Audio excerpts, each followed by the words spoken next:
Voy a tratar de avanzar dos temas hoy día, ¿ya? Para mañana hacer hemorragia y pasado mañana enfermedad celíaca para que continúe el próximo médico.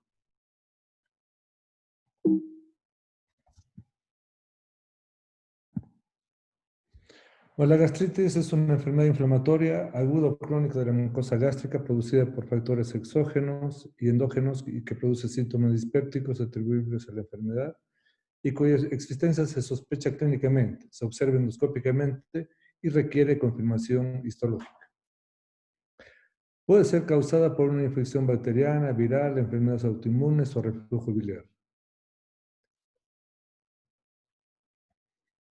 El aspecto endoscópico de una mucosa normal, creo que lo mencionamos ayer, o el día viernes, es de una mucosa de color rosado uniforme, un poco más aplanado a nivel de antro y en el cuerpo con pliegues longitudinales delgados, más en la curvatura mayor. La gastritis puede ser leve o severa. La severa cuando hay una gastritis erosiva o hemorrágica. Y la gastritis crónica puede ser atrófica y no atrófica. No atrófica es la superficial, la antral difusa, por reflujo, y atrófica la difusa corporal, que es autoinmune, y la multifocal por el Helicobacter pylori. La etiología es multifactorial, pero la causa más importante es la infección por Helicobacter pylori. También están involucrados el alcohol, los antiinflamatorios no esteroideos, cáusticos, infecciones, cigarrillo, trauma, quemadura, sepsis, radioterapia y TEX. Microscópicamente puede haber una necrosis hemorrágica con infiltrado inflamatorio de polimorfos nucleares y linfocitos. Puede haber varias o múltiples erosiones superficiales o de focos hemorrágicos en la mucosa. Puede haber úlceras de estrés en quemados, politraumatismos en pacientes graves con ventilación asistida, en choque séptico, hipovolemia, cirrosis, uremia. La úlcera de Cushing es el nombre que se ha puesto a la que está en relación a quemaduras extensas, y la de Curling está en relación a traumatismos encefalocraneales. Pueden ser asintomáticas o sintomáticas, y a excepción de la gastritis aguda, sus síntomas pueden ser muy ambiguos, variados y susceptibles de diversa interpretación o traducen la asociación con sintomatología de otras patologías gástricas. Puede haber dolor epigástrico, anorexia, flatulencia, llanura epigástrica, fiebre, debilidad, deshidratación, hiperestesia epigástrica, hemorragia o anemia. Entonces, como decíamos, el diagnóstico se va a hacer básicamente por clínica, endoscopía y la histopatología. La serología en caso de sospecha del Helicobacter pylori. La endoscopía es un método diagnóstico de elección, muestra lesiones erosivas, difusas, localizadas, limpias. La rapidez de curación de la mucosa gástrica es muy rápida. En 2 o 3 días, lesiones que vemos, erosiones, todo, pueden desaparecer por completo. Podemos ver lesiones así aisladas, lesiones como en este caso, erosiones con coágulos de sangre, edema, congestión. Podemos encontrar engrosamiento de pliegues, las erosiones, una mucosa sucia con moco, un aspecto nodular de la mucosa. Puede haber esto puntillado submucoso que corresponde a una hemorragia subepitelial o submucosa. El tratamiento va a ser reducir o neutralizar la secreción ácida a través de antiácidos, antagonistas H2 o inhibidores de la bomba de protones. Se puede usar protectores de la mucosa como sucralfato, prostaglandinas, el bismuto coloidal, o en algunos casos tratamiento endoscópico de la hemorragia en caso de sangrados, inyección de sustancias esclerosantes, electrocoagulación o el argoplasma coagulator. En algunos casos, angiografía con embolización o tratamiento quirúrgico. O sea, es una entidad, como decíamos, clínica endoscópica y histológica. El gol estándar para el diagnóstico y la clasificación es la biopsia con estudio histopatológico. Hay dos tipos de gastritis crónica. La tipo A, cuando involucra el cuerpo y fondo gástrico, y tipo B, antro. En ambos ocurre una inflamación de la mucosa con linfocitos y células plasmáticas. La inflamación puede considerarse como activa o latente, de acuerdo a la presencia o no de leucocitos polimorfonucleares. Y algunos autores en los últimos años están aumentando dentro de la clasificación tipo C, que es de causa química, por ejemplo, el reflujo biliar. La tipo A es la gastritis fúngica o autoinmune, es el 20% de las gastritis crónicas. Es causada por destrucción autoinmune de la mucosa secretora del ácido del estómago. Puede ser acompañada a otras endocrinopatías autoinmunes como la tiroiditis de Hashimoto, tirotoxicosis, hipoparatiroidismo idiopático, etc. Puede haber una infiltración de células mononucleares en cuerpo y fondo gástricos, destruyendo las glándulas secretoras de ácido. Y en ausencia de este ácido se pierde la retroalimentación normal de la gastrina y los pacientes pueden desarrollar una hipergastrinemia. La hipergastrinemia puede producir proliferación de células heterocromafinas de la mucosa del cuerpo y fondo gástrico, con desarrollo posterior de una hiperplasia neuroendocrina y neoplasias. Como consecuencia de la pérdida de absorción de vitamina B12, se desarrollan anemias megaloblásticas, anemia perniciosa y trastornos neurológicos. En la tipo B, el 80% de las gastritis están en antro y el helicobacter es la causa más frecuente de estas. Cursa con anticuerpos contra las células G. Pueden actuar otros factores nocivos aparte del helicobacter, como el reflujo biliar, la dieta. Se puede encontrar una mucosa congestiva con infiltración de polimorfonucleares y mononucleares, produciéndose una atrofia y dilatación quística de las glándulas. En casos graves, el proceso se extiende en sentido proximal, abarcando la mucosa del cuerpo y fondo gástricos. Llegada a esta etapa, el paciente puede presentar todas las complicaciones atróficas de la gastritis tipo A: pérdida de células principales o parietales, acrohidria, malabsorción de vitamina B12 y metaplasia intestinal.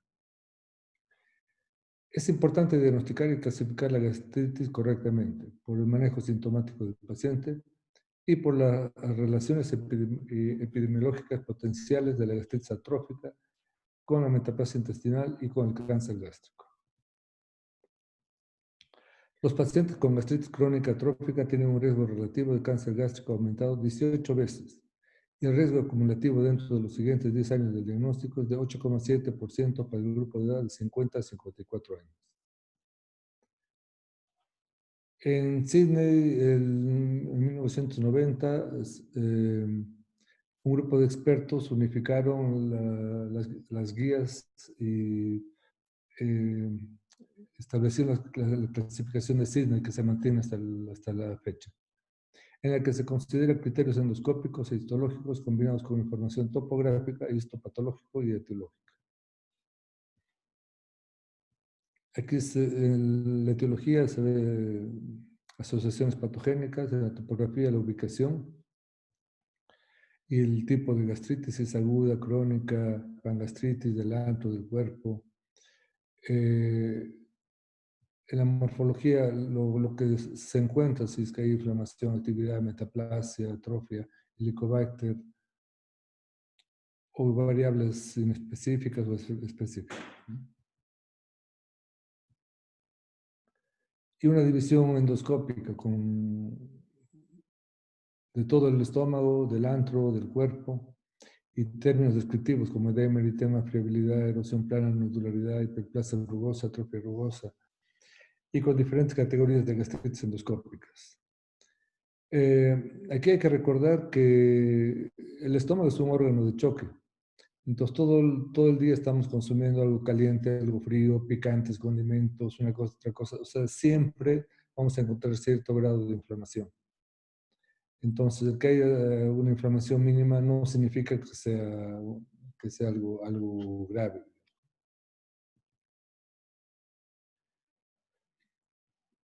Y esta clasificación del grupo de Houston más o menos es similar: una gastritis crónica no atrófica y la gastritis crónica atrófica activa y no activa, y la gastritis crónica no clasificable. Y aquí, según la ubicación superficial o antral difusa química, y en la crónica atrófica corporal difusa multifocal. Aquí hay que mencionar si existe o no existe metaplasia intestinal, si es de tipo completo o incompleto, y si la actividad inflamatoria aguda está presente o ausente.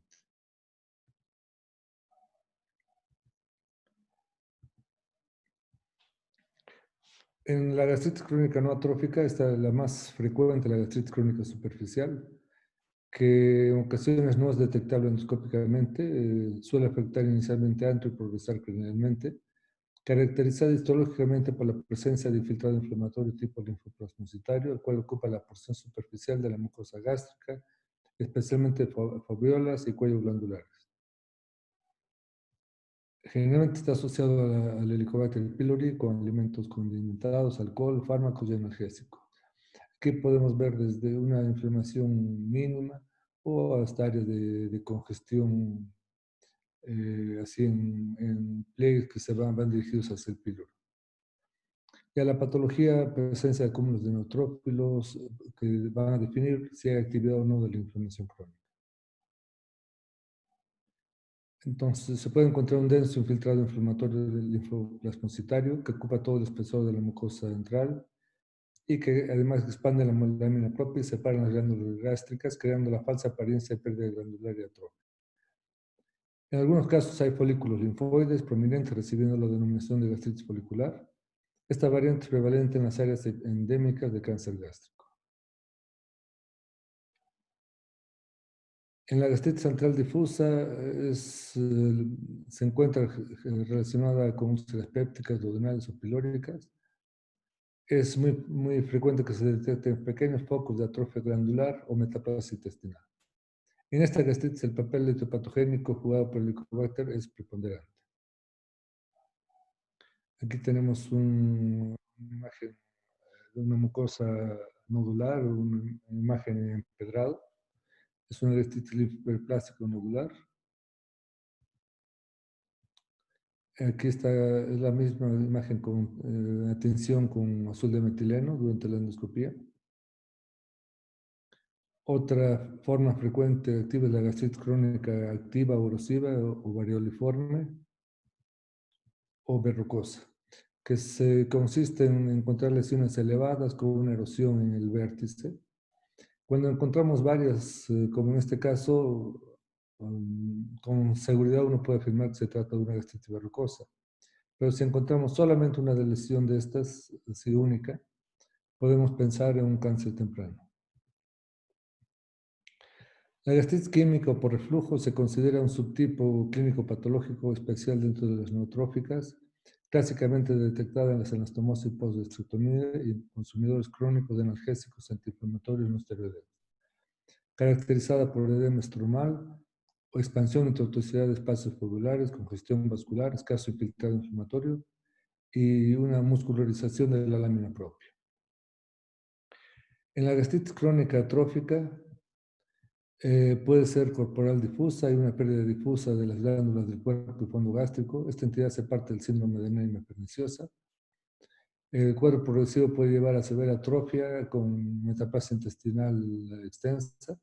La capacidad para la producción de autoanticuerpos dirigidos contra las células parietales es transmitida como una alteración genética de tipo autosómico dominante con penetrancia incompleta. Hay un riesgo elevado de desarrollo de lesiones neoplásicas malignas que se originan en el epitelio metaplásico. La asociación con la úlcera gástrica es inusual. Se encuentra de manera más frecuente en poblaciones escandinavas o noreuropeas y es muy rara o inexistente en otros grupos étnicos. La gastritis atrófica multifocal, encontrada en todos los continentes y tipos raciales, y su presencia generalmente coincide con la distribución geográfica de las poblaciones de alto riesgo de cáncer gástrico. En la histología se pueden encontrar focos independientes de atrofia glandular, presencia de epitelio intestinal metaplásico, el cual puede ser de intestino delgado o grueso.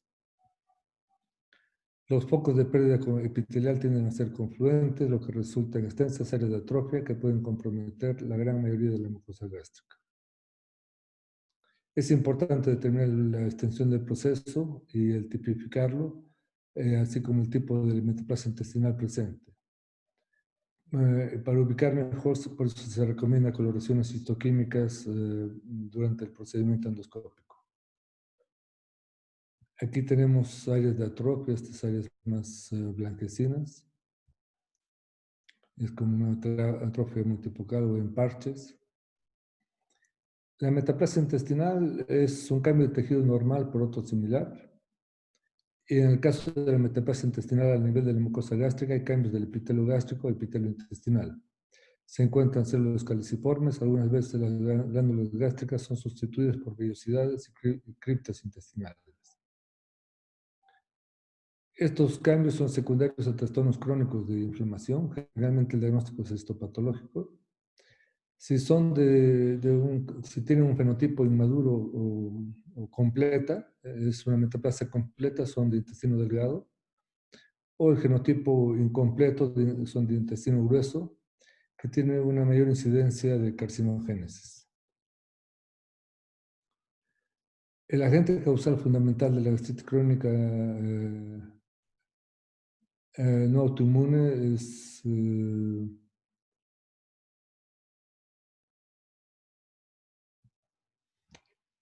el infiltrado neutrofílico, que da el nombre de la gastritis crónica activa, y representa un fenómeno prácticamente universal en las gastritis causadas por Helicobacter pylori.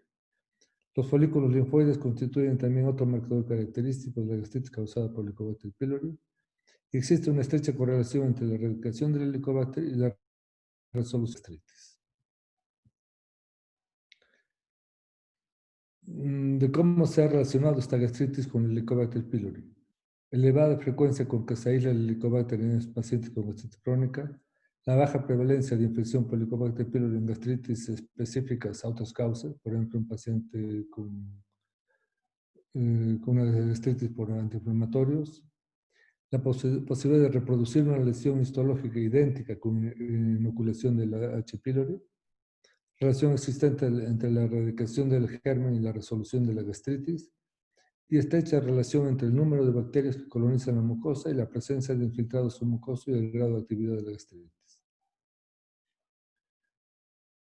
Algo que es muy importante es el número de biopsias que se deben tomar. Por lo menos hay que tomar 5 biopsias durante una endoscopía, 2 de antro, curvatura mayor y menor, 2 de cuerpo, curvatura mayor y menor, y una de la incisura.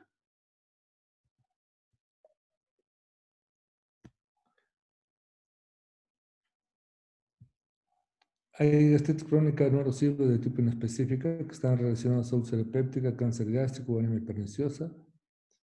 Igual la localización es la misma. La gastritis superficial tiene un infiltrado inflamatorio que puede ocupar toda la superficie de la mucosa. La gastritis atrófica, que tiene un infiltrado inflamatorio que se extiende a toda la profundidad de la mucosa y puede coexistir con metaplasia intestinal o pseudopilórica. Es mayor a mayor edad. No hay correlación entre la clínica y la lesión histológica. Puede haber sensación de plenitud postprandial, náuseas, meteorismo, pirosis, dolor urente epigástrico.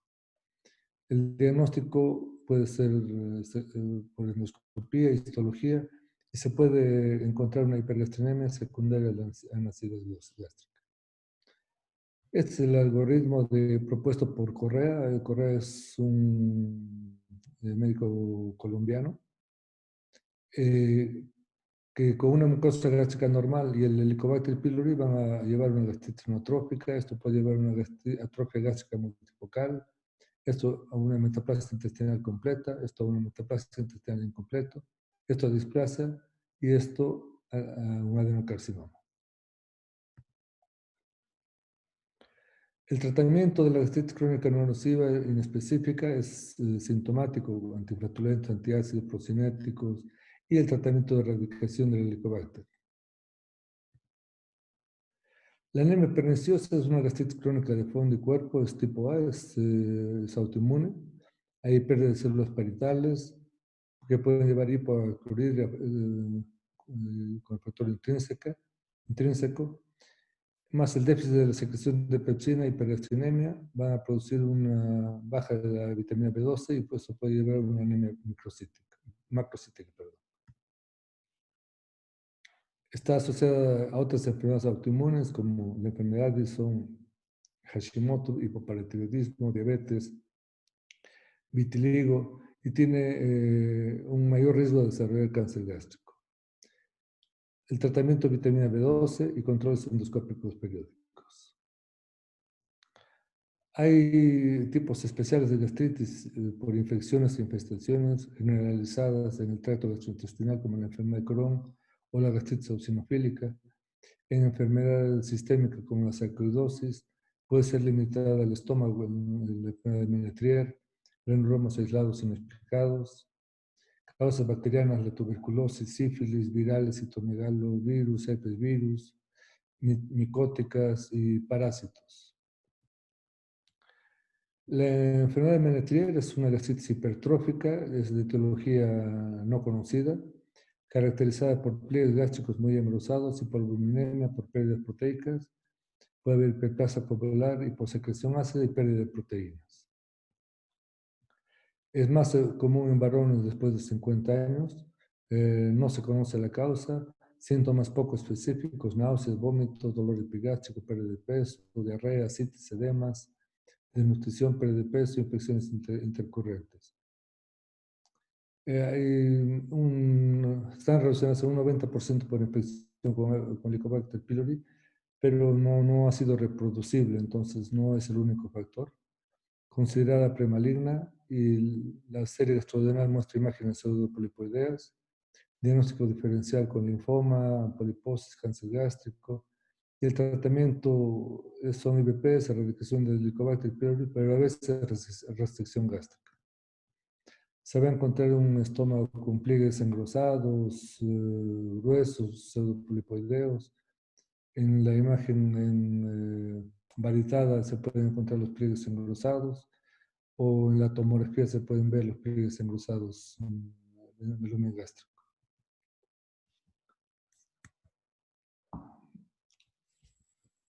Estamos a tiempo, yo creo, entonces vamos a avanzar el otro tema.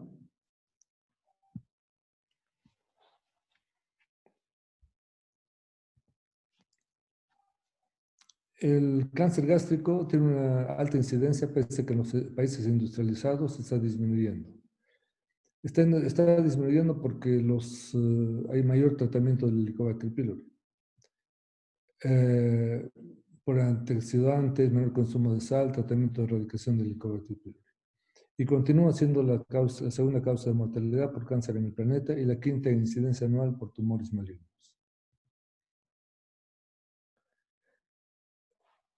Hay un riesgo relativo de cáncer gástrico al suprimir la infección del Helicobacter pylori. La gastritis cuerpo predominante o la pangastritis logra ser curada después de la erradicación.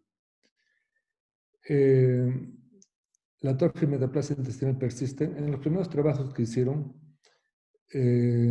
donde hay una incidencia muy alta de cáncer gástrico es en el Japón, entonces donde más han trabajado sobre esto. Entonces veían que se hacía el tratamiento de erradicación del Helicobacter pylori, pero persistía la atrofia metaplasia intestinal, esos estudios de 1 o 2 años. Pero después se han hecho estudios a 6, 8 años y sí hay regresión de esto, pero después de bastante tiempo más. Y como la metaplasia intestinal se considera premaligna, hay que seguir haciendo controles durante este lapso de tiempo.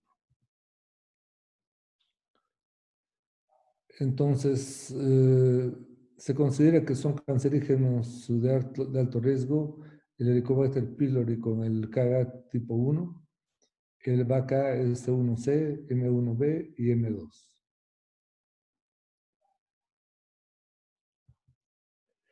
Hicieron un estudio del Helicobacter en el 2012 utilizando varios países, ¿no? De Latinoamérica, lamentablemente solamente está Colombia. Y encontraron que había dos tipos de KGA. El tipo 1 se encontraba en el este asiático, que produce una gastritis corporal y que está asociado a una mayor incidencia de cáncer gástrico. Y el tipo 2 occidental, que produce una gastritis central, que está más relacionado a la úlcera péptica. Aquí más o menos es para ver la incidencia del Helicobacter y de cáncer a nivel mundial. digamos, la incidencia de Helicobacter a nivel mundial es 50%, pero hay países que tienen 30, 40%, en Sudamérica es 80-90%. Pero la incidencia de cáncer en el Japón y en la parte sur de la China es de 78 a 115 por 100.000 habitantes. En Estados Unidos es 8,4 por 100.000 habitantes. En Latinoamérica es 28 a 33 por 100.000 habitantes. De todos los cánceres gástricos, el adenocarcinoma es el de mayor incidencia. Existe tendencia universal de disminuir la incidencia global de cáncer gástrico, pero está en aumento la incidencia de cáncer cardíaco, la que está relacionada con el reflujo, ¿no? 97% de carcinomas gástricos son adenocarcinomas, el restante, linfoma, leiomyosarcoma, tumor carcinoide, el sarcoma. La distribución anatómica, la mayor parte están en antro y curvatura menor. Afecta más a varones, 2-1, variaciones geográficas, factores ambientales, mayor frecuencia en substrato económico bajo, relacionada con mineros, granjeros y trabajadores de lana y asbesto. La frecuencia aumenta con la edad, elevada mortalidad, y tiene una baja tasa de supervivencia postoperatoria en lesiones avanzadas. La etiología es poco clara, pero hay factores etiopatogénicos conocidos, factores genéticos y endógenos, factores ambientales y exógenos, y factores de comorbilidad. Dentro de los factores genéticos y endógenos está la historia familiar, cáncer gástrico, gastritis crónica, anemia perniciosa, metaplasia intestinal. El grupo sanguíneo A. La edad y el sexo masculino, raza asiática, África y América hispana. Hay factores ambientales y exógenos, relación inversa con condiciones socioeconómicos, con condiciones socioeconómicas bajas, zonas rurales, el suelo de origen volcánico, por ejemplo, en Japón, Chile, Costa Rica, Islandia, que coinciden con niveles altos de incidencia de cáncer gástrico, elevada ingesta de nitratos, fertilizantes nitrogenadas, que se considera que son mutagénicos, mayor ingesta de alimentos salados y grasas animales. Entre factores ambientales y exógenos está el mayor consumo de tabaco y alcohol, menor consumo de leche, cítricos, vitamina C y verduras, infección por Helicobacter pylori y infección por el virus del Epstein-Barr. Hay condiciones mórbidas predisponentes, la gastritis crónica atrófica, la metaplasia intestinal, la anemia perniciosa, acroridria, la úlcera gástrica, gastrectomías, adenomas, el esófago de Barrett y la enfermedad menetrial, nefropatía hipertrófica perdedora de proteínas. La gastritis atrófica multifocal severa incrementaría 90 veces un riesgo de desarrollar un cáncer gástrico. La metaplasia intestinal tipo 1 completa del intestino delgado se relaciona más con el cáncer gástrico.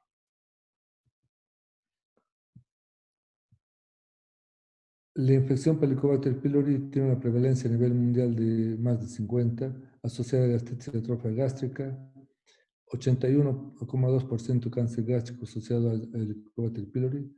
El agente carcinógeno tipo 1 para el hombre tiene un potencial neoplásico comprobado. La infección por Helicobacter incrementa 3 a 6 veces el riesgo de desarrollar un cáncer gástrico y especialmente cáncer distales y tipo intestinal. En este trabajo que se efectuó en el Japón se diagnostican mucho los cánceres tempranos y se hace tratamiento endoscópico. Entonces, de estos 132 pacientes, les hicieron con cáncer gástrico temprano, les hicieron una resección mucosa endoscópica y hicieron erradicación del Helicobacter en este grupo y no hicieron la erradicación del Helicobacter, perdón, en este grupo sí hicieron erradicación en 65 pacientes y no hicieron erradicación del Helicobacter pylori en este grupo en 67 pacientes. Y hubo una recidiva de un cáncer metacrónico en 3% de este grupo en el que efectuaron la erradicación, contra 16% entre el grupo en que no efectuaron la erradicación. Con este trabajo, este profesor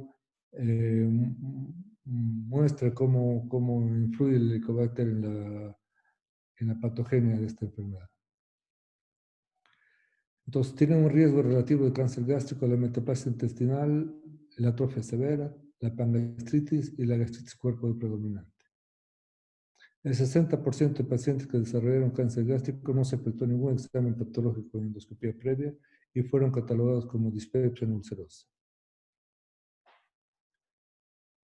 Eh, Es por eso que después de estos trabajos se sugiere la toma de biopsias. O sea, no solamente hay que tomar biopsias para ver si hay helicobacter o no, sino para ver si hay otros cambios en la mucosa, si hay metaplasia, si hay atrofia. Y por eso son esa forma de tomar las biopsias, 2 de antro, 2 de cuerpo, una de la incisura.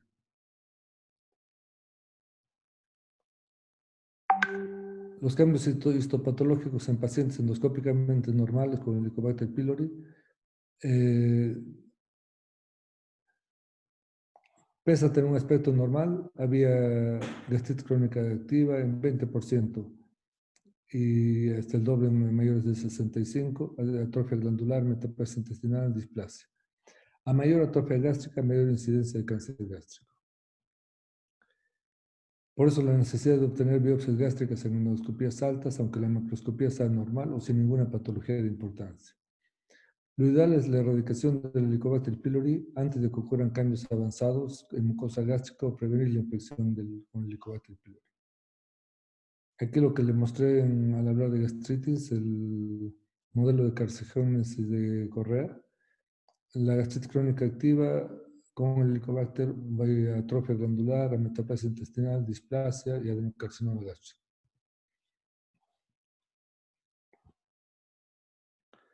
Entonces, según Lauren, hay el tipo intestinal que es expansivo.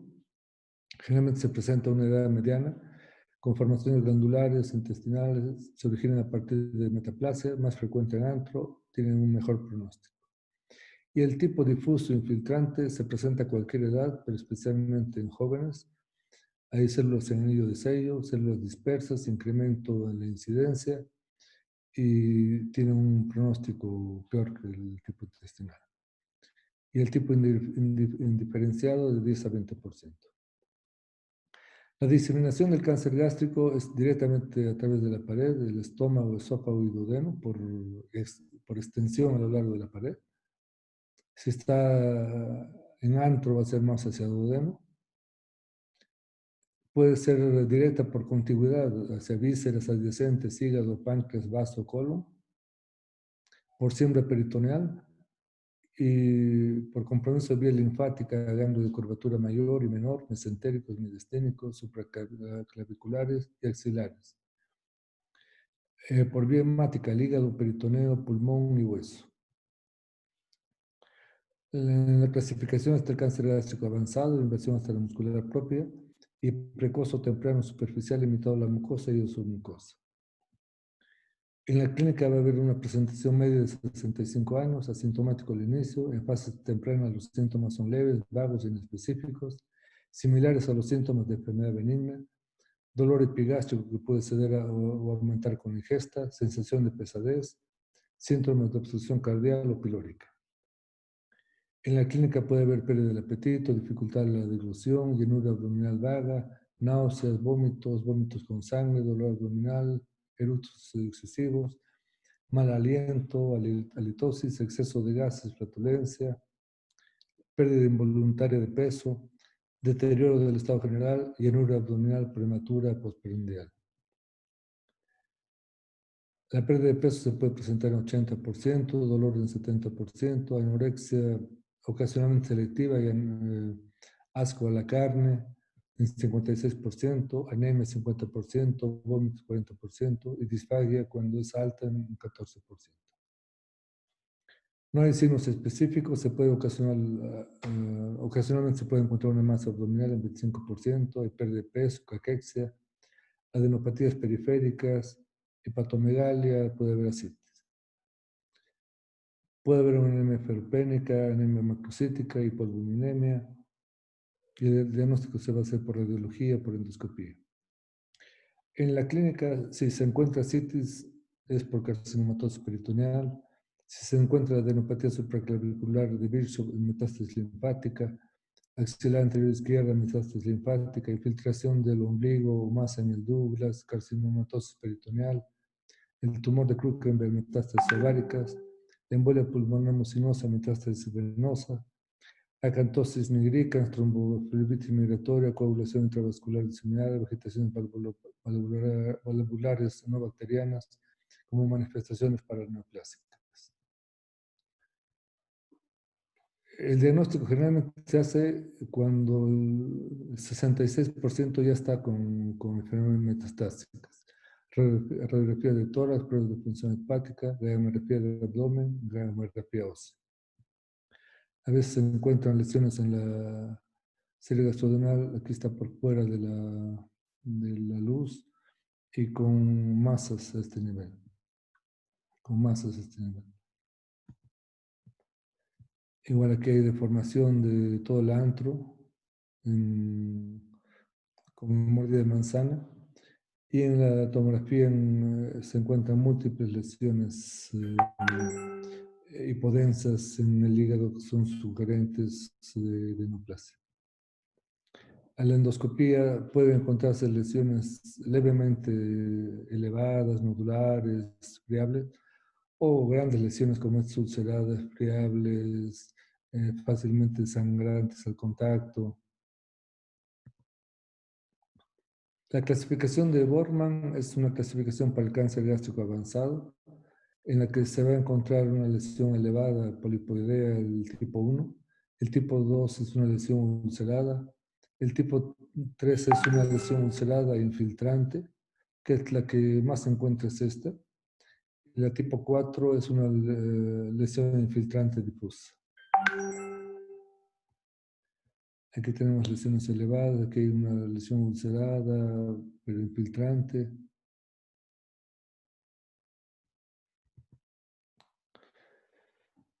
La evaluación pronóstica es igual que como hablamos el otro día en el cáncer de esófago, es con el TNM, el T es el tumor, NM es nódulos linfáticos y M metástasis a distancias.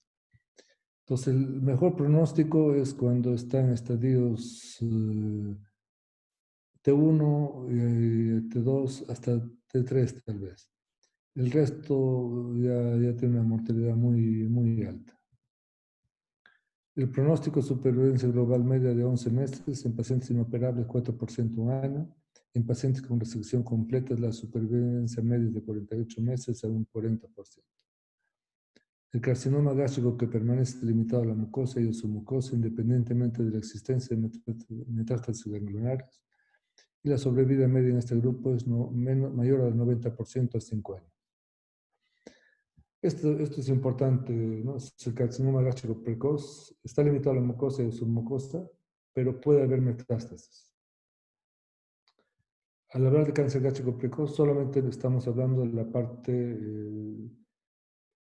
de la lesión primaria en el estómago, pero puede haber metástasis y puede seguir siendo un cáncer gástrico precoz. Es una clasificación de cáncer gástrico precoz tipo 1 polipoideo, tipo 2 superficial, que es 2A elevado, 2B plano y 2C deprimido. El tipo 3 es cavado. La clínica del cáncer gástrico precoz es 50% sintomáticos, puede ser ulcerado, síntomas de una dispepsia pseudoulcerosa, anorexia y afectación del estado general, y generalmente se diagnostica por los síntomas una sospecha alta en la endoscopía, o el diagnóstico en campañas de prevención que se hacen especialmente en Japón por su elevada tasa de incidencia de cáncer gástrico, o en Chile, no sé si siguen haciendo en Chile, pero ha habido una época apoyados por Japón que hacían estudios así de campañas de prevención hasta hace unos años. En la radiología es técnica de doble contraste, el 10 a 20% no se identifica de la lesión. El gold estándar para el diagnóstico sigue siendo la endoscopía, que permite el diagnóstico de malignidad 70 a 100% con la utilización de colorantes y hacer biopsias selectivas. La endoscopía junto con la histopatología, ¿no? y la asociación con la econdoscopía van a mejorar el diagnóstico diferencial con lesiones avanzadas. Aquí tenemos una pequeña lesión a nivel de la curvatura mayor del estómago. Aquí hay una úlcera que podría catalogársela como úlcera péptica benigna. Aquí hay una lesión elevada en un pliegue prepilórico.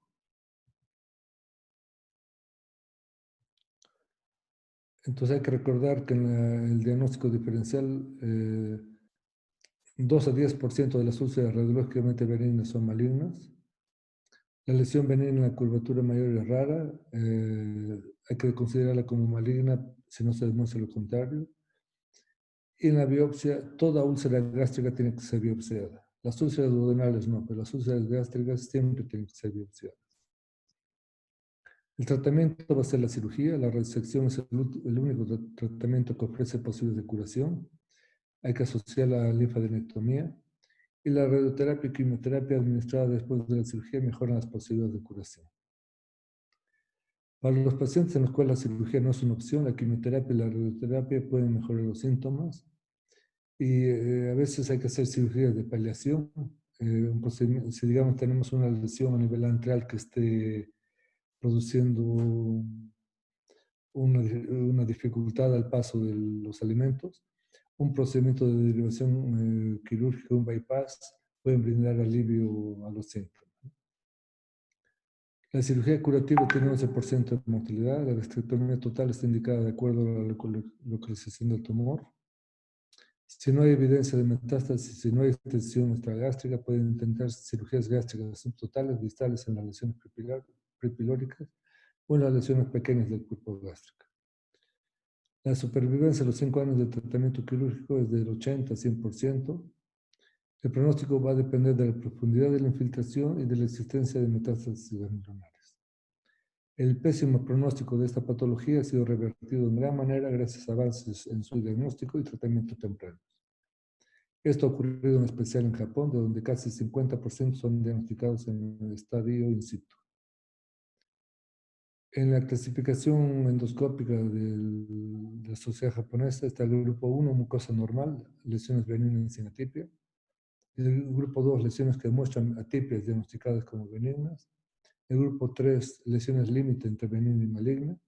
El grupo 4, lesiones fuertemente sospechosas de carcinoma. El grupo 5, carcinoma. Aquí tenemos un estómago que a primera vista parecería normal. Aquí se ve una ligera elevación que se ve con dificultad. Y después de con coloración con azul de metileno, que se delimita mejor la lesión. Y aquí se efectúa una disección submucosa endoscópica. Esto es un estudio en Japón. Bueno, hemos logrado hacer, creo que me he apurado mucho para tratar de avanzar estos temas. No sé si tienen alguna pregunta, algún comentario.